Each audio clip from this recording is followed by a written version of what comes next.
Olá, tudo bem com você? Eu sou o Ivan, professor de Física do curso Em Fio, e hoje nós estamos aqui para mais uma aula do nosso curso de Física Mecânica. Hoje nós vamos começar uma parte nova do nosso curso, que é a dinâmica. A dinâmica que vai seguir a cinemática é a parte da mecânica, ou seja, ainda estuda o movimento, só que agora a gente vai estudar o movimento e as suas causas. Lembra lá? Cinemática, a gente estuda o movimento, descrevendo esse movimento, mas sem nos preocuparmos com as suas causas. Agora, na dinâmica, nós vamos entender o porquê de um movimento se apresentar da maneira que ele se apresenta. Então, por que o movimento é retilíneo? Por que o movimento é curvilíneo? Por que a velocidade é constante ou por que a velocidade varia? E assim por diante. Então, vamos lá. A aula de agora é uma aula introdutória. Nós vamos conhecer os conceitos básicos e vamos conhecer também uma das principais leis de toda a física, que é a lei da inércia. Então vem comigo. Para começar, qual é o conceito de força? Para descrevermos, entendermos o funcionamento de um movimento qualquer, explicarmos as suas causas, é necessário que a gente entenda o conceito de força. Força, como hoje nós entendemos, ela pode ser pensada como sendo o resultado da interação entre dois ou mais corpos. Como assim? Se você pensar num exemplo de força, provavelmente você vai me falar: força é um empurrão, um puxão, um cutucão ou coisa do tipo, não é verdade? Legal. Porém, não apenas o contato físico expressa a interação entre os corpos. Veja só o meu exemplo. Aqui eu tenho um carinha, uma caixinha, uma carga, um pezinho qualquer, e esse carinha está puxando a caixa com uma corda. Ao interagir através dessa corda com a caixa, eles estão trocando forças. Então existe a força que o meu personagem aqui está aplicando na caixa através da corda. É um puxão. Ele poderia também estar empurrando a caixa. Aqui nós dizemos que é uma interação de contato entre os dois corpos. Mas se você pensar em algum momento na sua vida, você já deve ter ouvido a frase: os opostos se atraem. Lá na eletricidade, papo para nossa conversa lá na frente, o nosso estudo lá pela apostila 7, 8, por aí vai, a gente vai discutir a ação à distância. Um corpo com uma carga positiva, ele é conhecido por atrair um corpo com uma carga negativa. Assim como existe repulsão entre cargas de mesmo sinal, positivo repelindo positivo, negativo repelindo negativo e tudo mais. Esses dois corpos aqui, portanto, eles estão interagindo. Um puxa o outro em direção a ele, significando que existe uma interação entre esses dois corpos, porém essa interação ela é a distância. Em ambos os casos, nós verificamos a presença de uma força. No primeiro caso, interação de contato ou forças de contato. No segundo caso, interação à distância, ou como a gente vai formalizar ali na frente, forças de campo. E são exemplos de forças de campo: a força elétrica, a força da gravidade, a força magnética. Tranquilo, não é? Então, força é a interação entre dois ou mais corpos, e no Sistema Internacional de Unidades, força, que é uma grandeza vetorial, olha a flechinha de vetor aqui em cima, ela é medida em newtons. Newton é a unidade de medida de força no Sistema Internacional, cujo símbolo vai ser a letra N maiúscula. Beleza? Tranquilo? Legal. Outro nome que a gente vai ouvir falar bastante quando estivermos estudando a dinâmica é o nome de força resultante ou resultante das forças que atuam em um corpo. Vamos ver do que se trata. A resultante das forças que atuam sobre um corpo, que eu vou chamar de FR, tem tudo a ver com o que nós chamamos de vetor resultante algumas aulas atrás. Se você não lembra, é uma ótima hora para você revisar. Volta lá no nosso módulo de grandezas vetoriais e procura o que é o vetor resultante. Vamos só relembrar. Quando nós temos um conjunto de vetores e resolvemos somar esse conjunto de vetores, somar todos os vetores fazendo parte desse conjunto, nós encontramos um vetor que se chama vetor resultante. Somei vetor, o vetor que eu encontro a partir dessa soma se chama vetor resultante. Legal, né? Tranquilo, bacana de a gente lembrar. Um corpo, por exemplo, essa caixinha, pode interagir não apenas com um segundo corpo, mas com um conjunto de outros corpos, que era o caso do que a gente acabou de ver ali na definição de força. Interação entre dois ou mais corpos. Legal? Bacana, então. Olha aqui. O corpo azul, a caixinha, está sujeito à ação da força F1 e F2. Por exemplo, duas pessoas empurrando essa caixinha. Ou então, ele está sujeito à força F1 e F2, só que essas forças elas são contrárias uma à outra. Então imagine alguém empurrando de um lado e a outra pessoa empurrando do outro, como se fosse uma queda de braço. Ou ainda, as duas forças podem ser ortogonais. Apenas para ilustrar. O que é o vetor força resultante ou a resultante das forças? Assim como eu fazia lá com o vetor resultante, aqui a força resultante, ela vai ser a força que eu obtenho somando todos os vetores forças que eu tiver no meu problema. Então, no meu exemplo aqui, eu tenho duas forças atuando, eu preciso somar vetorialmente essas duas forças para encontrar a força resultante. Um corpo, então, está interagindo com vários outros, então existirão várias forças atuando sobre esse corpo. Eu somo vetorialmente todas essas forças e vou encontrar a força resultante. Para ilustrar, eu peguei esses três exemplos e estou relembrando com você como eu encontro matematicamente o módulo dessa força resultante. Então veja só, na situação em que as forças têm a mesma direção e o mesmo sentido, o módulo da força resultante é obtido somando o módulo das duas forças. Então se aqui fosse 3 e aqui 4 newtons, 3 com 4, 7 newtons seria o módulo da força resultante. Tranquilo? No segundo exemplo, esses vetores força têm os sentidos opostos. Então, da soma de vetores, nós vemos que encontrar o módulo da resultante é fazermos a subtração entre os dois valores. Voltando para um exemplo, se aqui é 3, se aqui é 4, o maior é 4, ele vai acabar prevalecendo, então eu faria 4 menos 3, dando 1 newton de resultante. Neste meu exemplo, F1 menos F2, eu estou considerando uma situação hipotética em que o módulo da força 1 é maior que o módulo da força 2. Tranquilo, né? Duas forças com sentidos opostos, o que eu faço? O módulo da maior menos o módulo da menor. E no caso em que as duas forças fizerem 90 graus entre si, o que eu preciso fazer? Eu vou somá-las utilizando a regra do paralelogramo. Então vem aqui, ó. O vetor resultante está na diagonal desse paralelogramo, a força resultante está aqui, e portanto eu vou fazer o quê? Eu vou utilizar o teorema de Pitágoras. Quando fizer 90 graus, teorema de Pitágoras. Ah, professora, mas e se agora eu tiver uma situação genérica diferente dessas três? Aí eu caio naquele caso em que eu preciso usar a lei dos cossenos. Lembra? Mas fica a minha dica aí. Os três casos que mais caem no vestibular quais são? Forças com a mesma direção e mesmo sentido, não importa quantas sejam, você vai somar todos os valores delas. Forças com a mesma direção, mas sentidos opostos, você soma tudo num sentido, soma tudo no outro sentido, faz a diferença entre esses valores.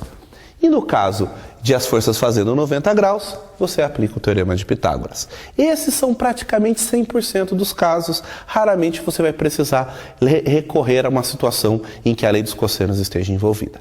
Legal? Força resultante ou resultante das forças, a soma vetorial de todas as forças que atuam sobre o corpo.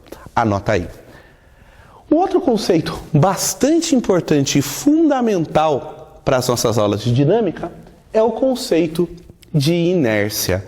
Ele vai inspirar a primeira lei de Newton, que é uma das bases para toda a dinâmica, ou a lei da inércia de Galileu. O que é a inércia, então? Bom, imagine que você esteja pedalando uma bicicleta. Você está pedalando uma bicicleta numa rua, numa avenida, num parque, e você, ao pedalar, a bicicleta vai se locomovendo. Num determinado momento, sem frear, sem apertar o freio da bicicleta, você para de pedalar. A bicicleta ela não para imediatamente, concorda comigo? Ela vai levar um certo tempo, ela vai avançar por um pouco, até que, por conta do atrito, por conta da resistência do ar, alguns metros à frente, a nossa bicicleta vai parar. A mesma coisa você pode observar quando você está dirigindo um veículo. Você está dirigindo um veículo com uma certa velocidade aí, e aí você pisa no freio. Ao pisar no freio, o veículo começa a reduzir a velocidade, mas ele não para instantaneamente. Demora um certo tempo, o veículo percorre uma certa distância, até que finalmente ele consiga parar. Quer dizer que existe uma tendência natural aos corpos que estão em movimento permanecerem nesse movimento.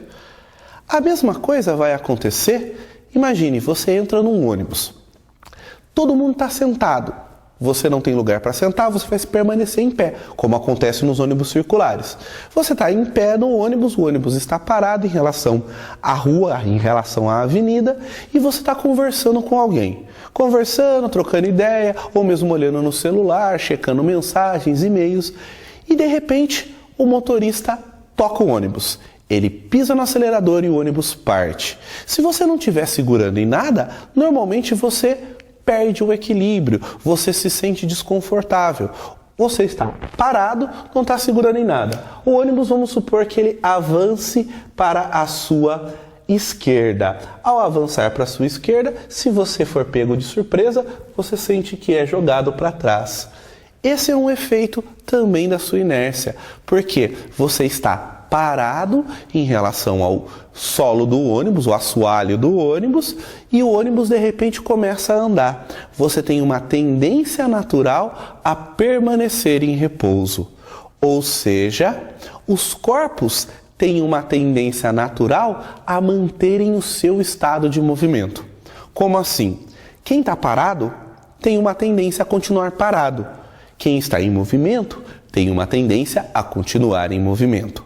A propriedade física que mede essa tendência se chama inércia. Então veja só, o que é o meu conceito de inércia? É a resistência à mudança no estado de movimento de um corpo. Sempre que eu tentar tirar um corpo do repouso ou mudar o movimento de um corpo que já esteja se movimentando, vai acontecer de eu encontrar uma certa resistência. Essa resistência vai ser a inércia e ela é medida pela massa do corpo. Ou seja, quanto maior for a massa do corpo que eu estou estudando, mais inércia esse corpo vai ter. Então imagine, eu preciso brecar um carro popular comum ou preciso brecar um ônibus, um caminhão.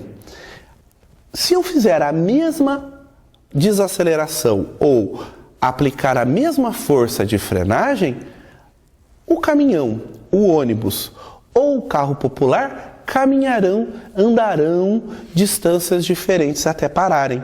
O caminhão, o ônibus, por possuírem maior massa, serão mais difíceis de serem parados, de serem brecados. Portanto, eles vão andar uma distância maior. Já o veículo popular, por ter uma massa menor, tem uma inércia menor, ele é mais fácil de ter seu movimento interrompido, ele vai andar uma distância menor. Tranquilo? Isso é a inércia de um corpo. Quem está parado tende a ficar parado, quem está em movimento tende a continuar em movimento. Em cima dessa propriedade, nasceu a primeira lei de Newton. Primeira lei de Newton. Também popularizada como sendo a lei da inércia de Galileu, porque Galileu Galilei, um dos precursores do trabalho do Isaac Newton, também já conhecia a noção de inércia, também já tinha falado um pouco sobre ela. O que é a lei da inércia, portanto? Ela é uma lei que estabelece o que acontece com um corpo devido à presença dessa inércia. Um corpo que está parado tende a continuar parado, um corpo que está em movimento tende a continuar em movimento. Vamos repetir isso exaustivamente ao longo do curso, assim como estamos fazendo aqui e agora. Mas o importante é a gente perceber o quê? Um dos enunciados possíveis para a primeira lei de Newton é: se a resultante das forças que atuam sobre um corpo for zero, então este corpo está em repouso ou em movimento retilíneo uniforme. Como assim? Um corpo que está parado tende a continuar parado. Para ele sair desse repouso, ele precisa ser forçado, ele precisa ser obrigado a se movimentar. Quer dizer que é necessária a ação de uma força. Ou, em outras palavras, como a gente viu ali no começo, ele precisa interagir. Então, eu posso dizer que um corpo sozinho não é capaz de vencer a sua própria inércia. Eu aqui, conversando com você, dando essa aula para você, estou parado em relação à sala e eu não conseguiria alterar essa minha condição. Eu não conseguiria sozinho alterar essa condição. Se eu me movimento, eu me aproximo de você ou eu me afasto de você, eu consigo fazer isso graças à interação que o meu pé, que o solado do meu pé faz com o chão. Existe um atrito que me permite me movimentar aproximando ou afastando. Eu poderia saltar, abaixar e levantar porque eu estou empurrando o chão. Agora, se eu tivesse devidamente vestido num espaço vazio, lá no espaço sideral, eu poderia tentar qualquer coisa que sozinho eu não seria capaz de me movimentar. Eu estaria lá flutuando, viajando no espaço, mas eu não conseguiria esperneando, tentando empurrar o ar, e já que no espaço não haverá ar, haverá o vácuo, eu não vou conseguir me movimentar. Eu preciso interagir com algum outro corpo. Tranquilo? Então, um corpo sozinho não é capaz de alterar o seu estado de movimento. Isso também é uma maneira de eu dizer da lei da inércia. E a segunda linha, em movimento retilíneo e uniforme, significa dizer que se a resultante das forças for nula, quando a resultante das forças é nula, gente? Quando não houverem interações ou quando as forças que atuam sobre esse corpo se cancelam, dão o resultado total final, um vetor nulo. Não é isso? Então, se as forças se cancelam ou não existem forças atuando sobre um corpo, esse corpo pode sim estar se movimentando. Ele pode sim estar andando, desde que ele o faça em linha reta e com o módulo da velocidade constante. Quer dizer, um veículo, lembra do nosso exemplo lá? Eu estou pedalando minha bicicleta e de repente eu deixo de pedalar. Eu vou andar por um certo intervalo de tempo até que eu pare. Mas eu só paro por conta da resistência do ar, do atrito e tudo mais. Se não houvesse o atrito, se não houvesse a resistência do ar, uma vez que eu já estou em movimento, eu tenderia a continuar nesse movimento para sempre. Um movimento retilíneo e uniforme. Portanto, essa é uma das conclusões mais notáveis e que muitas vezes nós não deixamos, nós deixamos passar com facilidade, que é, não é necessário que hajam forças atuando sobre um corpo para que ele esteja em movimento. Se eu tenho um corpo se movimentando, esse corpo pode sim estar livre da ação de qualquer força, desde que o movimento que ele esteja descrevendo seja retilíneo e uniforme. Tranquilo? Vamos resumir de novo então? Um corpo vai estar em repouso ou em movimento retilíneo uniforme se as forças que atuam sobre ele forem tais que elas se cancelam, resultante nula, ou se elas não existirem, se for um corpo livre de ação de forças. A resultante das forças é zero, o corpo pode estar parado ou em movimento retilíneo uniforme. Tranquilo? De boa, não é isso? A partir daqui, nós conseguimos entender, por exemplo, qual é a necessidade do uso de cinto de segurança ao andarmos num veículo. O que acontece se você está de passageiro, de motorista, num veículo, seja um carro, um ônibus ou um caminhão, um transporte?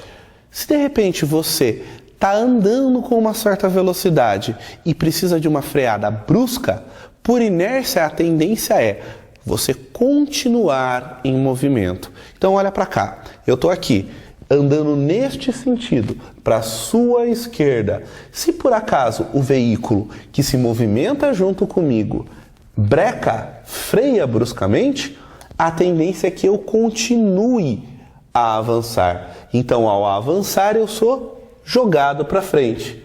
Se eu sou jogado para frente, na mesma velocidade que o veículo estava, porque eu estava andando junto com ele, eu posso colidir, bater no para-brisa do veículo, bater no painel do veículo, me machucar gravemente, ser arremessado para fora do veículo e assim por diante.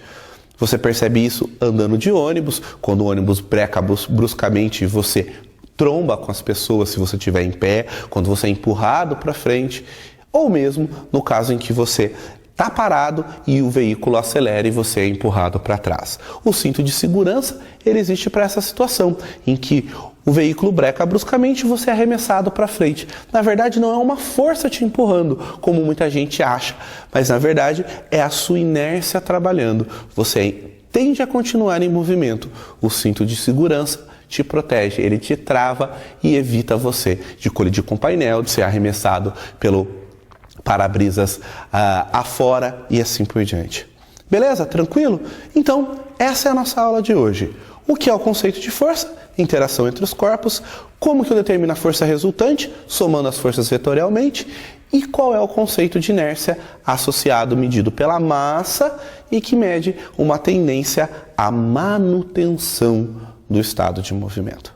Tranquilo? Então não perca as nossas próximas aulas, onde nós conheceremos as demais leis de Newton, onde nós conheceremos os diferentes tipos de força que existem na natureza e aí sim, finalmente, conseguiremos explicar com mais detalhes quais são as causas dos vários movimentos que nós falamos até agora. Então por hoje é isso, fique atento para os nossos próximos encontros. Até lá, bons estudos. Valeu!